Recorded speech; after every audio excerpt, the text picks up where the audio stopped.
আপনি কি জানেন জানুয়ারি মাসে টাকা ঢোকার আগেই হাজার হাজার মহিলার লক্ষ্মীর ভাণ্ডার চুপচাপ বন্ধ হয়ে গেছে। আজ আপনি পাচ্ছেন, কিন্তু আগামী মাসে হঠাৎ করে যদি আর না পান, এই ভিডিওটা শেষ পর্যন্ত না দেখলে নিজের হাতেই নিজের টাকা বন্ধ করে বসবেন।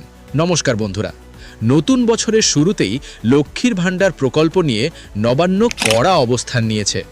এবার আর মুখে মুখে নয়, নিয়ম না মানলে টাকা বন্ধ হবেই।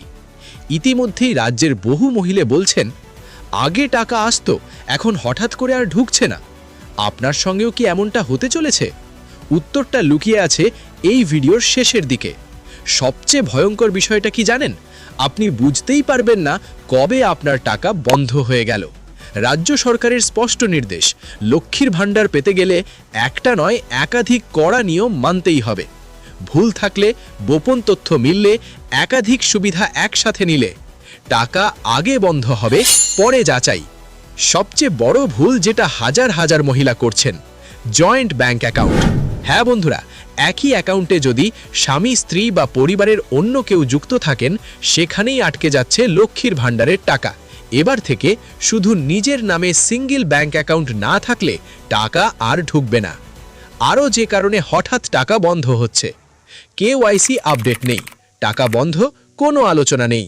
IFSC কোড বদলে গেছে, ফর্ম ঠিক থাকলেও টাকা ঢুকবে না।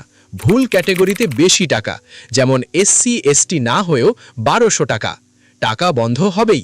অতিরিক্ত টাকা ঢুকে গেলে তদন্ত শেষ না হওয়া পর্যন্ত সব বন্ধ। আপনি কি নিশ্চিত আপনার অ্যাকাউন্টে 1 টাকাও বেশি ঢুকেনি?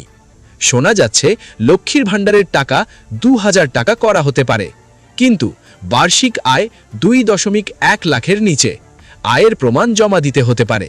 যোগ্য না হলে উল্টে আপনার পুরনো টাকাও বন্ধ হয়ে যেতে পারে। কারা নিশ্চিন্ত থাকতে পারেন? যেসব মহিলা বিধবা ভাতা পাচ্ছেন তারা লক্ষ্মীর ভাণ্ডার আবেদন করতে পারবেন। মুখ্যমন্ত্রী নিজেই এই ঘোষণা করেছেন। এখন প্রশ্ন একটাই, আপনার টাকা কি সত্যিই নিরাপদ, নাকি আগামী মাসেই আপনার নামও যোগ হবে টাকা বন্ধ তালিকায়? এই ভিডিওটি নিজের জন্য দেখুন, অন্যদের বাঁচাতে শেয়ার করুন, আর কমেন্টে লিখুন আপনার টাকা নিয়মিত আসছে তো। ধন্যবাদ।